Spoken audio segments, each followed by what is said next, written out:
بسم اللہ الرحمن الرحیم۔ السلام علیکم ورحمۃ اللہ وبرکاتہ۔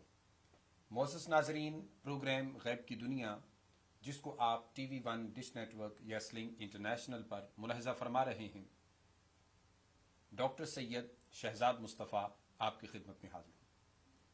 اللہ رب العزت کے فضل و کرم اور حضور نبی اکرم صلی اللہ علیہ وسلم کی نگاہ مقدس سے بحمد اللہ تبارک و تعالی حرمت والے مہینوں میں سے اور ہجری سال کا آخری مہینہ ماہ پاک ذی الحجہ امت مسلمہ پر سایہ فگن ہے۔ یہ ماہ مقدس رحمتوں، عنایات ربانی، فضل و احسان، کرم الہی اور رب کائنات کے فضل و احسان کی بارش برسانے کے لیے امت مسلمہ پر اس وقت اپنا سائبان تانے ہوئے ہے۔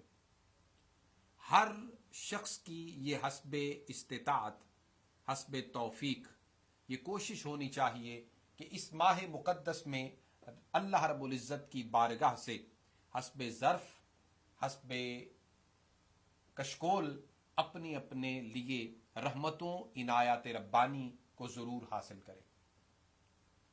یہی وہ ماہ مقدس جس میں اسلام کا رکن اعظم حج ادا کیا جاتا ہے۔ اللہ رب العزت کے فضل و کرم اور حضور نبی اکرم صلی اللہ علیہ وسلم کی نگاہ مقدس سے انشاءاللہ عزیز اس سال یقیناً ظاہر بات ہے محدود پیمانے پر عالم اسلام کے مسلمان بیت اللہ کا حج اور روزہ رسول کی حاضری دیں گے۔ اس وبا کی بنا پر سب کو اس دفعہ سعودی گورنمنٹ اجازت نہیں دے رہی۔ بہرکیف وہ دن دوبارہ دعا ہے کہ لوٹ کے آئیں۔ ہر ملک سے، ہر جگہ سے، شرق و غرب سے، شمال و جنوب سے، ہر رنگ و نسل کا شخص جس کے دل کو اللہ رب العزت نے ایمان کی دولت سے مالا مال کیا ہے، رب کائنات کے گھر کی حاضری دے، وقوف عرفات کرے، مزدلفہ میں رات گزارے، مینا میں قربانی کرے، بیت اللہ کے طواف کرے، سعی صفا و مروہ کرے، آب زمزم کو نوش کرے اور حرم کعبہ میں مطاف کے اندر رب ذوالجلال کے گھر کو دیکھتے ہوئے اس کی طرف رخ کر کے رب کائنات کی عبادت کرے۔ اور جب یہ اراکین ادا ہو جائیں تو پھر روزہ رسول کی حاضری کہ حاجیو آؤ شہنشاہ کا روزہ دیکھو، کعبہ تو دیکھ چکے ہو اب کعبے کا کعبہ بھی دیکھو۔ عزیزان گرامی قدر، اس ماہ مقدس کو جہاں حج جو اسلام کا رکن اعظم ہے اس کی ادائیگی کا شرف حاصل ہے، اسی ماہ مقدس کا آنا جس کی 10 تاریخ کو یعنی 10 ذی الحجہ کو حضرت ابراہیم علیہ السلام اپنے صاحبزادے، اپنے نور نظر، اپنے بیٹے، اپنے جگر کے ٹکڑے حضرت اسماعیل علیہ السلام کی قربانی حکم ربانی کے تحت اللہ کی بارگاہ میں دینے کے لیے پیش ہو جاتے۔ یہ قربانی نہ تو ایک خاص یعنی کہ اس حوالے سے بات کی جائے کہ جس کو ہم نے فقط قربانی کا نام، وہ تو سنت ابراہیمی کے طور پر ہم ادا کرتے ہی ہیں، لیکن فقط وہیں تک یہ قربانی نہیں، حقیقتاً یہ قربانی یاد دلاتی ہے وہ باپ اور بیٹے کے مابین جو گفتگو ہوئی کہ جب باپ نے بیٹے سے کہا میں نے خواب دیکھا ہے، میرا مالک، میرا خالق اور تیرا مالک اور تیرا خالق رب ذوالجلال مجھے حکم دیتا ہے کہ سب سے پیاری چیز، سب سے محبوب چیز اللہ کی راہ میں قربان کر دو، تو بیٹا میں تجھے رب ذوالجلال کے نام پر قربان کرنے کے لیے لے جا رہا ہوں۔ باپ نے جب یہ کلمات اور یہ بات اپنے بیٹے کو سنائی تو بیٹے نے کیا کہا؟ ابا جان کر گزریے وہ کام جس کا اللہ نے آپ کو حکم دیا ہے۔ یہ فیضان نظر تھا یا کہ مکتب کی کرامت تھی؟ سکھائے کس نے اسماعیل کو آداب فرزندی؟ نہ سکولوں کے، نہ کالج کے، ہے در سے پیدا دین تو ہوتا ہے بزرگوں کی نظر سے پیدا۔ عزیزان گرامی قدر، پوری دنیا اس وقت جس مسئلے کا شکار ہمیں نظر آتی ہے، ان مسائل میں سب سے بڑا مسئلہ اولاد کے حوالے سے ہے۔ ہر کس و ناقص، ہر تعلیم یافتہ و جاہل، ہر پروفیشنل اور نان پروفیشنل، ہر امیر و غریب، ہر کوئی یہ کہتا پھرتا ہے کہ اولاد کے ہاتھوں بڑے پریشان ہیں، اولاد کہا نہیں مانتی، اولاد ادب احترام نہیں کرتی، اولاد ہمارا خیال نہیں کرتی۔ عزیزان گرامی قدر، کیا ہم نے اپنی اولاد کو جناب ابراہیم و اسماعیل کا واقعہ سنایا؟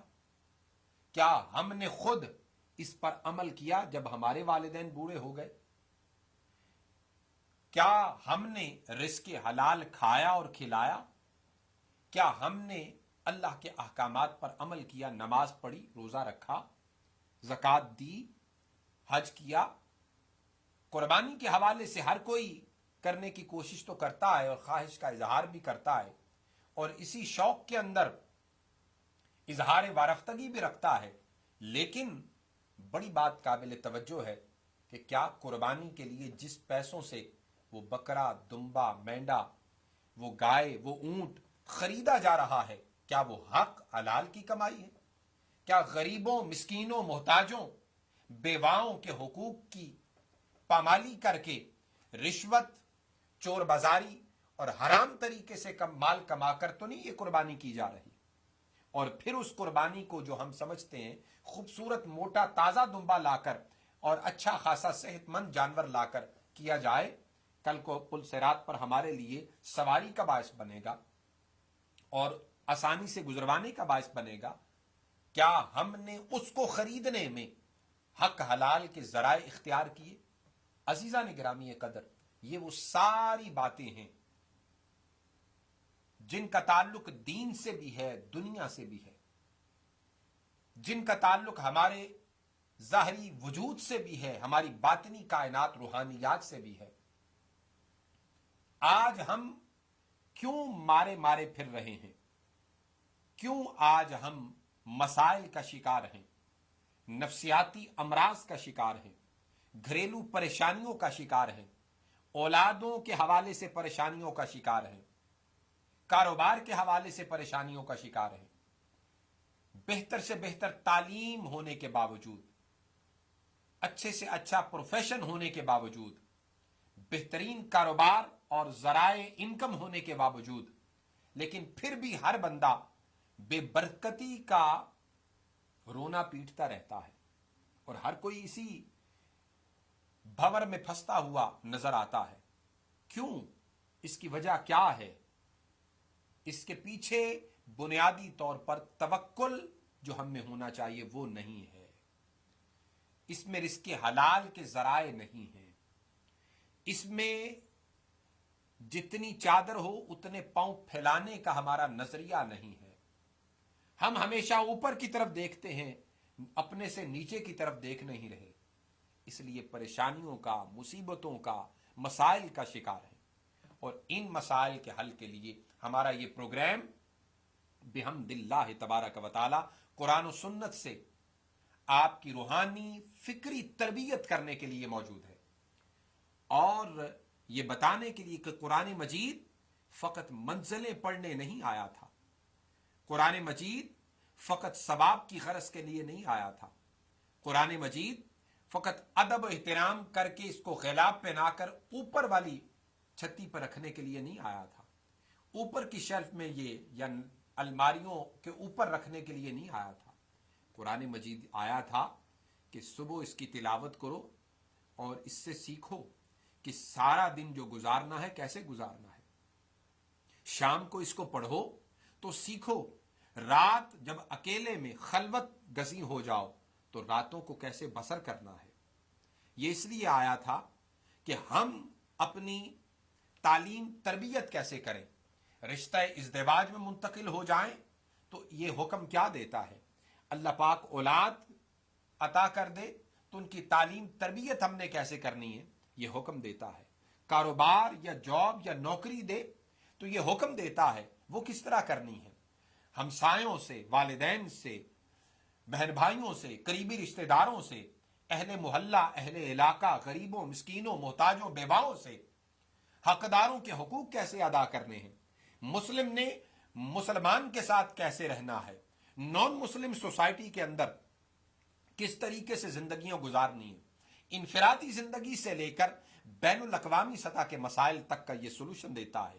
سیاست ہو، اقتصادیات ہو، معیشت ہو، تعلیم و تربیت ہو، تمام قسم کے گوشوں پر یہ ڈسکس کرتا ہوا قرآن ہمیں یہ بتاتا ہے کہ تمہاری باطنی زندگی سے لے کر تمہاری ظاہری اور انفرادی سے لے کر بین الاقوامی سطح تک کے مسائل کا حل میں تمہیں دیتا ہوں. لیکن بڑا افسوس ہوتا ہے اس وقت جب ہم اس قرآن کو صرف مرنے والوں کے لیے ایصال ثواب کے طور پر پڑھیں، یا خود منزل کے طور پر پڑھیں، یا کسی کام کاج میں پھنس جائیں، مصیبت آن پڑے تو اس وقت پڑھیں. اگر اس کے ساتھ وابستگی ہماری اپنی دنیا کو سنوارنے کے لیے بھی رہے تو آزمائش کے طور پر زندگی میں کوئی کڑا وقت بھی آ جائے تو اس وقت بھی یہ قرآن رہنمائی کرنے والا ہے. سوال کیجئے، ہمارا یہ پروگرام آپ کے دینی، مذہبی، روحانی، نفسیاتی ہر قسم کے مسائل کے سلوشن لے کر آتا ہے اور قرآن و سنت سے آپ کے سوالات کے جوابات دیے جاتے ہیں. اسکرین پر دیے گئے نمبر پہ آپ کال کر کے لائیو اپنے سوالات کے جوابات لے سکتے ہیں. تو عزیزان گرامی قدر، انشاءاللہ تعالی آج کی گفتگو عصمت مکۃ المکرمہ اور کعبۃ اللہ پر قرآن و سنت کی روشنی میں کی جائے گی. انشاءاللہ آئندہ پروگرام ہمارا حج اور قربانی کے حوالے سے اور اس کی فلسفی کیا ہے اس پر کریں گے. اور آپ کو جیسا کہ علم ہے ماہ پاک ذی الحجہ کا چاند نظر آ چکا، آج اس کی تقریباً 2 تاریخ ہو چکی ہے اور انشاءاللہ تعالی 31 جولائی کو 10 ذی الحجہ ہوگی اور عید الاضحیٰ مکۃ المکرمہ کے علاوہ رہنے والے ادا کریں گے اور مکۃ المکرمہ والے 9 ذی الحجہ کو یعنی آنے والی جمعرات یعنی 30 جولائی کو انشاءاللہ تعالی حج کا دن ہوگا. اس کے حوالے سے مختصر سی بات بھی آج کی گفتگو میں کریں گے. ہمارے پاس ایک کالر ہیں. السلام علیکم ورحمۃ اللہ وبرکاتہ. وعلیکم السلام. یہ بتائیں کہ عید جو ہے وہ جمعے کو ہوگی یا ہفتے کو ہوگی؟ بہت اچھا آپ نے سوال کیا ہے. انشاءاللہ تعالی عید الاضحیٰ امریکہ بھر کے اندر، کینیڈا میں، یورپ کے اندر انشاءاللہ تعالی ایک تو کل جمعہ ہے، یہ جمعہ چھوڑ کر اگلا جمعہ یعنی 31 جولائی کو عید الاضحیٰ 10 ذی الحجہ ہوگی، عید الاضحیٰ ہوگی. اور ہمارے الولایت اسلامک سینٹر کوئنس کے اندر چونکہ کرونا وائرس کی بنا پر جو پابندیاں ہیں، سوشل ڈسٹینسنگ اور کم سے کم لوگوں کا بیک وقت نماز کے لیے موجود ہونا، ان تمام پابندیوں کو پیش نظر رکھتے ہوئے انشاءاللہ تعالی صبح 6 سے لے کر 9 بجے تک ایوری 15 منٹ انشاءاللہ تعالی عید کی نماز ہوتی رہے گی، جس میں اردو کا یا انگلش کا خطبہ نہیں ہوگا، صرف اور صرف نماز عید اور عربی کا خطبہ اور دعا ہوگی ایوری 15 منٹ انشاءاللہ تعالی. ہمارے پاس ایک اور کالر ہے. السلام علیکم ورحمۃ اللہ وبرکاتہ. جی وعلیکم السلام. جی جی فرمائیے. جی میرا سوال یہ ہے کہ کیا اپنے بہن بھائیوں کو زکوٰۃ دے سکتے ہیں اور جبکہ وہ ایسی کنڈیشن میں ہے کہ وہ ضرورت مند ہیں، اور جب ماں باپ دنیا سے چلے جائیں تو کیا ان کے نام کی قربانی دینا ضروری ہے اور دے سکتے ہیں یا نہیں دے سکتے؟ جی بہت اچھا آپ نے سوال کیا. بہن بھائیوں کو آپ زکوٰۃ دے سکتے ہیں، ان کو زکوٰۃ لگتی ہے. والدین کو زکوٰۃ نہیں، اس لیے کہ آپ اور آپ کا مال جو ہے یہ آپ کے والدین کا ہے. اور جو دوسرا سوال آپ نے کیا میں اس کا جواب بعد میں دیتا ہوں. ہمارے پاس ایک اور کالر ہیں. السلام علیکم ورحمۃ اللہ وبرکاتہ. السلام علیکم ورحمۃ اللہ وبرکاتہ. جی یہ عید آ رہی ہے جمعے کو روز، کیا ہم اس کو حج الاکبر کر سکتے ہیں یا حج بھی اس دن ہے، عید بھی اسی دن ہے؟ نہیں، حج جو ہے یہ جمعرات کو ہے. حج جمعرات کو 9 ذی الحجہ، یہ 30 جولائی کو بنے گی. جی السلام علیکم. جی وعلیکم السلام. اور دوسرے جو ہمارے کالر ہیں انہوں نے جو سوال کیا دوسرا سوال وہ یہ کہ جو والدین ہمارے فوت ہو چکے ہوں کیا ان کے نام کی قربانی ہو سکتی ہے؟ یاد رکھیے آقا علیہ الصلوۃ والسلام نے مولا علی المرتضیٰ کرم اللہ وجہہ الکریم کو ارشاد فرمایا کہ آپ نے ساری زندگی دو قربانیاں کرنی ہیں، ایک میرے نام کی اور ایک اپنے نام کی. تو مولا کائنات سیدنا علی مرتضیٰ کرم اللہ وجہ الکریم ساری زندگی دو قربانیاں کرتے رہے، ایک حضور کے نام کی ایک اپنے نام کی. اسی طرح ایک اور صحابی انہوں نے خود سے ساری زندگی دو قربانیاں کی ہیں، ایک اپنے نام کی ایک حضور صلی اللہ علیہ وسلم کے نام کی. امت میں کوئی بھی شخص جب بھی اپنے والدین اپنے کسی بھی بزرگ یا حضور صلی اللہ علیہ وسلم کے حوالے سے قربانی کرتا ہے یہ قربانی کو یعنی ایصال ثواب آپ کہہ سکتے ہیں. لہٰذا وہ آپ اپنے والدین جو دنیا سے رخصت ہو چکے ہیں ان کے ایصال ثواب کی وہ قربانی کرتے ہیں، تو آپ کی ہوئی وہ قربانی ان کے لیے ایصال ثواب کا باعث بنے گی. لیکن آپ نے اپنی طرف سے اپنی قربانی کرنا وہ اگر واجب ہو چکا ہے تو پہلے وہ کرنی ہے، پھر اس کے بعد آپ دیگر قربانیاں اپنے والدین کی طرف سے، اساتذہ کی طرف سے، اپنے شیوخ کرام کی طرف سے، اہل بیت کی طرف سے، صحابہ کی طرف سے، حضور صلی اللہ علیہ وسلم کی طرف سے کرتے ہیں تو یہ ان کی بارگاہ عالی پناہ میں ایصال ثواب کے طور پر قربانی کا ثواب پہنچایا جاتا ہے. بہت شکریہ. تو عزیزان گرامی قدر آج کی گفتگو مکۃ المکرمہ کے حوالے سے کریں گے جس کا ذکر قرآن مجید کے اندر فرمایا وَلِلَّهِ عَلَى النَّاسِ حِجُّ الْبَيْتِ مَنِ اسْتَطَاعَ إِلَيْهِ سَبِيلًا، کہ اللہ کے لیے لوگوں پر لازم ہے کہ وہ اللہ کے گھر کا حج کریں جو بھی اس کی طاقت رکھتا ہے. لہذا حج مکۃ المکرمہ میں بیت اللہ کے اندر ہی ہو سکتا ہے، اس کے علاوہ کہیں اور حج نہیں ہو سکتا. یہ فضائل مکۃ المکرمہ اور فضائل بیت اللہ میں یہ بات شامل ہے. اور ان اول بیت وضع للناس للذی ببکۃ مبارکم وہدی للعالمین. قرآن مجید ارشاد فرماتا ہے کہ سب سے پہلا روئے زمین پر جو اللہ کا گھر بنایا گیا وہ مکۃ المکرمہ میں کعبۃ اللہ ہے جو ہدایت اور مبارک ہے پوری کائنات والوں کے لیے. قرآن مجید نے یہ ارشادات گرامی مکۃ المکرمہ اور بیت اللہ کے فضائل میں فرمائے. انشاءاللہ حدیث پاک کی روشنی میں بریک کے بعد آپ کی خدمت میں پھر حاضر ہو کر گفتگو کریں گے، کیونکہ ابھی بریک کے لیے کہا جا رہا ہے. تشریف رکھیے، بریک کے بعد آپ کی خدمت میں پھر حاضر ہوں.